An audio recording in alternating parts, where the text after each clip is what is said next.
Yo, what's going on? Listen, so I want to tell you this story. I'm just having a coffee, so well, you don't mind, but this is a shit view anyway. I can't. There's nowhere else to put the phone.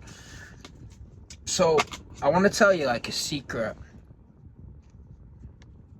like a secret business where, like, you ever seen them videos where people are like, these are the dark, manipulative secrets that you can use to get any woman you want. These are like one thing actually, that I've done to two different types of scenarios or different types of people that manipulate them into promoting you forever. And there's certain people who will be watching this now, they'll be watching this video, they'll know it's about them, but this will not be able to stop them doing it, because it's not about what's it called, it's not about like them knowing that it's happening. They're just emotional, they're in the feelings, so they cannot stop doing this. And this is an excellent way to promote your business without it even looking like you're promoting your business. They do all the work for you, they do it forever, and they do it super hard. But you've got to be okay with negativity. You've got to be okay with them talking negative things about you, but the overall brand awareness of it is amazing. So it's two types of people, or two scenarios, let's say.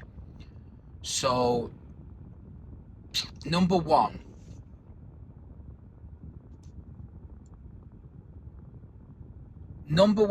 is when someone gets offended by something that you say and they vocalize it, or they announce something, or so you'll say something online and it's whatever, and they'll reply to you and they'll either tell you, I'm offended, I'm unfollowing, or I'm offended by this, or if you announce they're offended, first off, anyone who thinks that them being offended, a feeling, is more important, is like actually important to anybody, is insanely arrogant. You are insanely arrogant. Your feeling of I'm offended is not important to anybody. It's not important to anyone in the real world, and it's certainly not important to me. So when they say they're offended, I double, triple, quadruple down.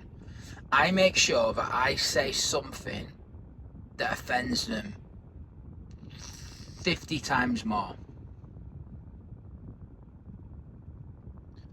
And I'll tell you why in a minute, but I want to tell you about the second type of person. The second type of person is someone who says something negative about you, and I've touched on this in another video. Say something negative about you or your company, or something that you've done, but they don't tell you in private. They reach out to you in public to try and embarrass you, or they make a video to try and embarrass you. That right there is a sign that they just solely want attention, or they want to be seen, or they want to make a scene. So you can now use that for promo, because then people who do that thing, who make a scene over small things or whatever it's small, big, whatever they think it is, it doesn't really matter. They will make that scene and do this forever. I've had people who I've done this on, and they do it forever. Like, I've had the same people do it for like 4 years now. Some people for 4 years. All because they're offended by something, or all because they're addicted to attention. And it's brilliant, because, like, sometimes you'll go on Facebook, right, and you'll see like an anti-T-Pod post, like, T-Pod said this, and every time you see them posts, it's because of this, what I'm talking about now. So there was one the other week, and there was hundreds of comments, and there was maybe like 50 people on there, and I knew them all.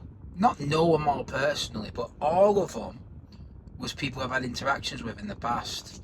Like, all of them were people I've had, like, little interactions with, and I've done this to. They've been offended, and I've just offended them more. And they try and make it sound like they're reasonable people, but you always sense it in them. They're like, I got offended. T-Pop pushed it further, and I'm going to cry about it forever. But they will get your brand out there.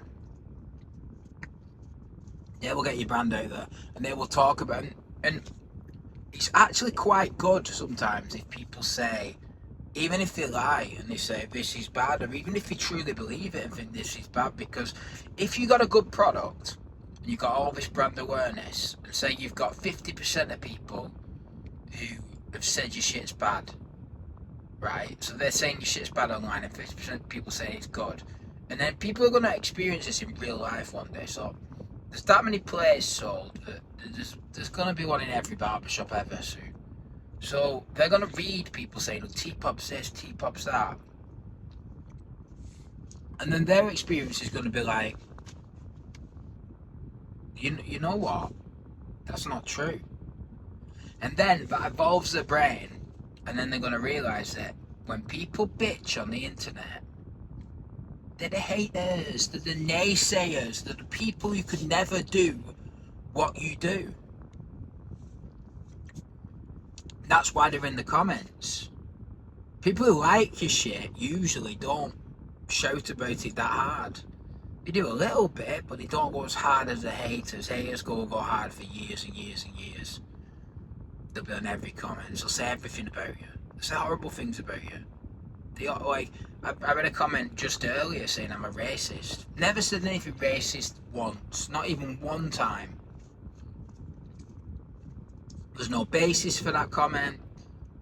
I mean, other than what, I'm white, I guess, but you know what, it's completely baseless. But they say that because they hate me. And they think, oh, it's going to damage them. But no, what it's going to do, it's going to get the brand out there more. It's going to make people do more research. And it's going to make you look stupid. But you guys who do that will not be able to stop doing that. Because you're emotional. It's just who you are. You're an emotional being. And you got offended, so you're going to do it forever.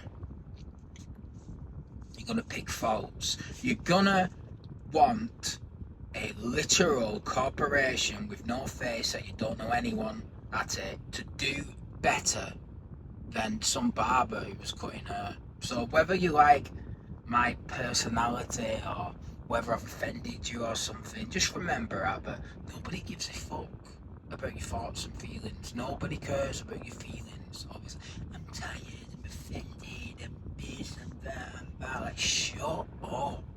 In fact, don't shut up. Talk about it forever. Because you guys, honestly, I know the supporters, I give a hell of a lot of credit, but I'm going to give 50% of the credit to the supporters, the real ones who are just authentic and genuine. Yeah. But I'm going to give 50% of the credit of the T-Pop success to these people, these haters, these people who say everything bad about you, or everything, because they do it ever. I've got people, right?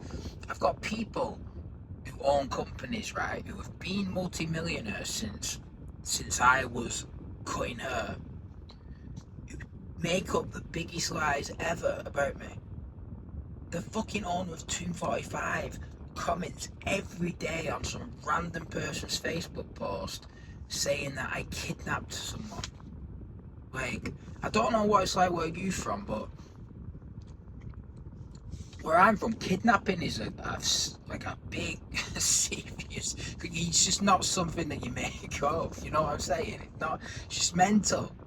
But that's how in the feelings I've got them, and I don't really know what else to say about this. So yeah, if people are saying T-Pop this, T-Pop that, T-Pop did this, he's this bad thing, my clippers did this, I bought a clipper in 1995 and it made a noise after it. Like, it's just like, you only feel the need to say this about me because I make you feel a certain way. Like, it's better to be loved and hated than to be like, you're okay. None of these other brands are hated because the people that don't love them don't give a fuck. And it's way more powerful to just be like, be loved and hated. That's way more powerful. And if I have to offend a few fat women along the way, and so be it. Just like put the fork down, you know what I mean? If you're unhappy with being fat, don't blame me. Peace out.